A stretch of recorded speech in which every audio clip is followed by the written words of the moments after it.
வணக்கம் நண்பர்களே. இன்னைக்கு நம்ம பார்க்கக்கூடியது குடும்ப உணவு. குடும்ப உணவு அப்படின்னா என்னன்னா, குடும்பத்தில் இருக்கக்கூடிய உறுப்பினர்கள் எல்லோரும் ஒன்றா அமர்ந்து உட்கார்ந்து உணவை ருசித்து அன்பை பரிமாறி சாப்பிடக்கூடிய ஒரு உணவு தான் குடும்ப உணவு. இந்த குடும்ப உணவு எவ்வளோ பேர் இதை கடைப்பிடிக்கிறாங்க, எவ்வளோ பேர் இதை இப்போ சாப்பிட்டுக்கிட்டு இருக்காங்கன்னு பார்த்தா இந்தியாவில் அது ரொம்ப குறைஞ்சிக்கிட்டே இருக்குது. பெரும்பாலும் மிடில் கிளாஸ் பீப்புளாக இருக்கிற நம்ம என்ன பண்ணுறோன்னா, தினசரி வாழ்க்கையில் பணத்தை சம்பாதிக்கிறதுக்காக ஓடிக்கிட்டே இருக்கிறோம், ஆடிக்கிட்டே இருக்கிறோம். ஸோ இதில் குடும்ப உறுப்பினர்கள் ஒவ்வொருவரும் ஒவ்வொரு நேரம் எடுத்து சாப்பிட ஆரம்பிக்கிறாங்க. எல்லோரும் மொத்தமாக உட்கார்ந்து அமர்ந்து அந்த காலத்தை போல் சாப்பிடணுங்கிற அந்த விதி இல்லை, எழுதப்படவும் இல்லை. இப்போ உள்ள காலங்களில் அது நடக்கவும் ரொம்ப கஷ்டமாக இருக்குது. என்னைக்காவது ஒரு நாள் தான் எல்லாரும் அமர்ந்து ஒன்றா உட்காந்து சாப்பிடக்கூடிய ஒரு சூழல் உருவாகி இருக்குது.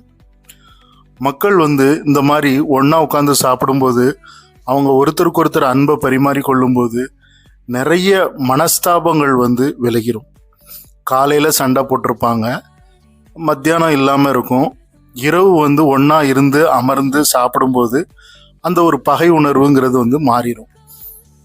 ஏன் வீட்டுக்குள்ளேயே ஒரு சில மனக்கசப்புகள், பகை உணர்வுன்னு சொல்கிறத விட சில மனக்கசப்புகள் இரவு உணவின் போது மாறிடும்.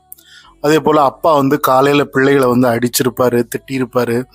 அந்த இரவு உணவு எல்லாரும் ஒன்றா உட்காந்து சாப்பிடும்போது ஏதாவது சிரித்து பேசி அது நம்ம அப்பா தான் அப்படிங்கிற ஒரு உணர்வு மேலிடும் அவங்க சிரித்து பேசும்போது. அதே மாதிரி அப்பா சில வாக்குறுதிகளை அந்த சாப்பாட்டின் போது கொடுப்பாரு. சரி, நான் உனக்கு நான் நாளைக்கு அந்த இதெல்லாம் வாங்கி தரேன் அப்படின்னு சொல்லி அப்பா சில உறுதிமொழிகளை கொடுப்பாங்க. அம்மா கூட ஏதாவது ஒரு நகைச்சுவையாக ஏதாவது சொல்லி சிரிப்பு காட்டுவாங்க.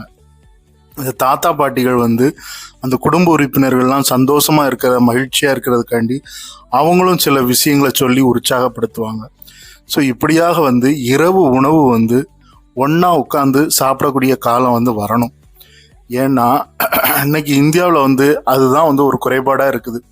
இன்னைக்கு இந்தியாவில் உடல் நோய்களை விட மனநோய்கள் அதிகமாயிட்டு டிப்ரெஷன் மோடுக்கு போயிடுறாங்க.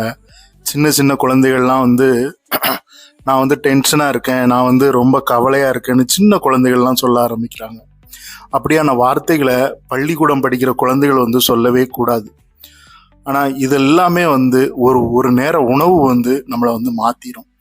ஏன்னா அங்கே குடும்ப உறுப்பினர்கள் ஒருத்தருக்கு ஒருத்தர் ஆதரவாகவும் சப்போர்ட்டாகவும் இருக்கிறாங்க அப்படிங்கிறத காட்டும். ஓகே நண்பர்களே, வீடியோ பிடிச்சிருந்தா லைக் பண்ணுங்கள், ஷேர் பண்ணுங்கள்.